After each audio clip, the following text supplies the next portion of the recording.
Before we move on to current events, it's vital that we know how we got here. I will now present an extremely shortened version of recent U.S. monetary history. The purpose of this section is to show you that in the past the U.S. government has radically shifted the rules during times of emergency, and that our monetary system is really a lot younger than you might think. After the Great Financial Panic of 1907, when private banker J.P. Morgan stepped in as the lender of last resort, banks began agitating for a government solution. What was finally decided upon in 1913 was a federally sponsored cartel called the Federal Reserve, which sounded governmental but really was not. The stock of the Federal Reserve was to be held by its privately owned member banks, not the U.S. government nor the public, which remains the case today. So what we call the Federal Reserve is actually a federally sponsored banking cartel, licensed to lend money into existence.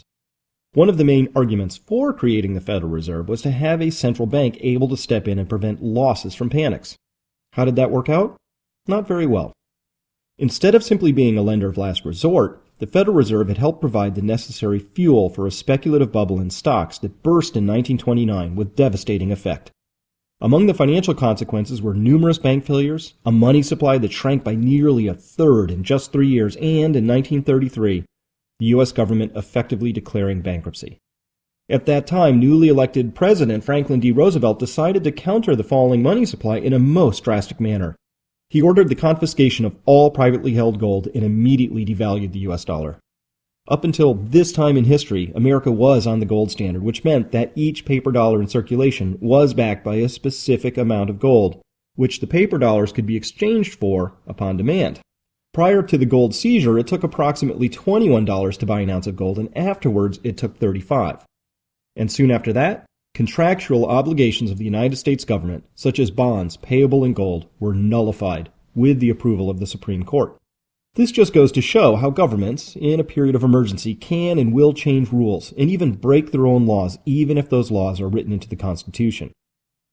All of the seized gold either ended up in the vaults of the Federal Reserve, at the International Monetary Fund, or on the books of the Federal Reserve. A grand total of $11 billion was exchanged for all 261 million ounces of the nation's gold. In other words, complete control of the gold supply of the most powerful and prosperous nation on earth was exchanged for slightly more than $11 billion, literally printed out of thin air. After just 20 years of existence, a private banking cartel went from an idea to owning all of the wealth of a young and prosperous nation. Not bad. Every one of these original 261 million ounces of gold still remain on the books of the Federal Reserve as an asset, so technically it actually belongs to the shareholders of that corporation, not the American people. In any event, to end the turmoil of depression and a subsequent world war, and to provide a foundation for global recovery, a conference was held at Bretton Woods, New Hampshire in 1944, with all the major Allied powers attending, with the goal of settling on a world monetary system. Recognizing that the U.S. then represented nearly half of the global economy, the U.S. dollar was made the global reserve currency. All other currencies had fixed rates of exchange to the dollar, which in turn was redeemable for gold at $35 per ounce. The Bretton Woods system ushered in a period of prosperity and rapid economic recovery, but there was a flaw in the system. Nothing in the Bretton Woods Agreement prevented the U.S. from expanding the supply of Federal Reserve notes, or dollars, as rapidly as it wished. And this happened, and as it did, the gold backing behind each dollar in circulation steadily declined, such that there was not enough gold to back all of the dollars. Meanwhile, as the Vietnam War intensified, the U.S. was running budget deficits and flooding the world with paper dollars. The French, under President Charles de Gaulle, became suspicious that the U.S. would be unable to honor its Bretton Woods obligations to redeem their excess dollars into gold. As the French worriedly exchanged their surplus dollars into gold, the U.S. Treasury's gold stocks declined alarmingly. Finally, President Nixon declared force majeure on August 15, 1971, and slammed the gold window, ending the dollar's convertibility into gold. The last ties of the U.S. dollar to gold were severed. The days of a gold standard were now over. Well, that's what governments do during wartime and during crises. They change the rules to allow them to print what they need rather than impose unpopular taxes, trusting that it will all somehow get paid back at some point in the future. And the U.S. followed that pattern to a T. However, this time it affected the whole world because the removal of gold convertibility of the dollar destroyed the foundation of the Bretton Woods system. Without a gold backing, there was no hard physical limit to how many paper dollars could be issued. Since we now know that all dollars are backed by debt, what do you suppose happened to U.S. debt levels once the externally applied rigor of a gold standard was removed? Let's find out. This is a chart of U.S. federal debt from the period between 1949 and 2013. Note that it looks just like any other exponential chart we've already viewed. But especially note what happens after Nixon slams the gold window. That is, when Nixon removed the last vestige of external physical restraint from this system. And also note how rapidly the debt levels have climbed recently. These past few years have seen the highest and most rapid accumulation of federal debt in our entire history, thanks in large measure to a series of experiments never before attempted in our country's history. The conduct of 2 foreign wars and a tax cut at the same time while the Federal Reserve was printing money out of thin air to finance enormous structural deficits at the federal level. This rapid accumulation of debt is not a mysterious process at all. Rather, it is an entirely predictable consequence of the slamming of the gold window. Remove constraints from politicians, and they will spend. As far as I know, that's happened in every country that's tried it. Now, how much longer can this continue? Unfortunately, there's no good answer to that besides, as long as foreigners let us.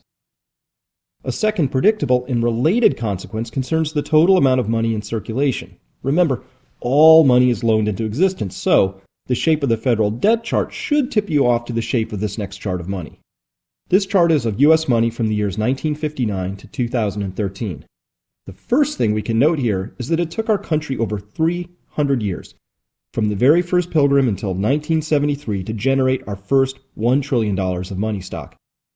Every road, every bridge, every marketplace, on every corner of every town and city, every boat and every building from the very first colony until 350 years later required just $1 trillion of money stock to accomplish.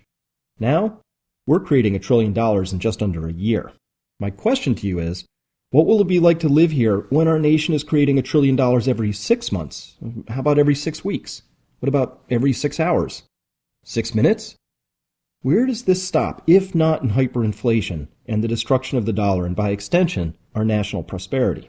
If we view all of these events on a timeline, we can see that the Federal Reserve was formed in 1913, and only 20 years later, in 1933, the United States had entered a form of bankruptcy during which it turned over its collective gold supply under force of law to the Federal Reserve. 11 years after that, the U.S. dollar was enshrined as the world's reserve currency, with an explicit backing by gold. That system was then ended by Nixon 27 years later. In effect, the current global monetary system of unbacked, free-floating currencies is now roughly 40 years old. It was not planned, but simply emerged out of a crisis. The unredeemable U.S. dollar remains a popular reserve currency as a matter of convenience, but nothing requires or guarantees that it will retain this role. It's a safe bet that the next currency system will arise out of some future crisis, too.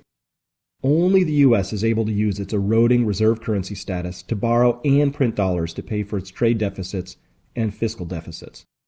However, should this abuse create doubts about the dollar's integrity as a sound reserve currency, the U.S. will be forced to either export more to pay for imports or to take on ever heavier levels of debt. If these actions cause the dollar to keep falling, other countries will then be tempted to devalue their currencies to keep pace and remain competitive. In fact, we've already seen such currency wars erupt among the major fiat currency issuers of the world. The U.S. Fed, the European Central Bank, the Bank of England, the Bank of Japan, all have dramatically increased their sovereign money supplies over the past few years, and no end to the money printing is yet in sight. Every government wants the same thing: as much money as it desires to spend without resorting to increased taxes, and a weak currency to keep their exporting businesses happy. These money printing efforts go by a variety of fancy names such as quantitative easing or QE, and knowing how these work actually will help you understand why they are really traps that are very hard to get out of once begun. At least, they are without a lot of painful disruptions. Please join me for the next chapter on quantitative easing. Thank you for listening.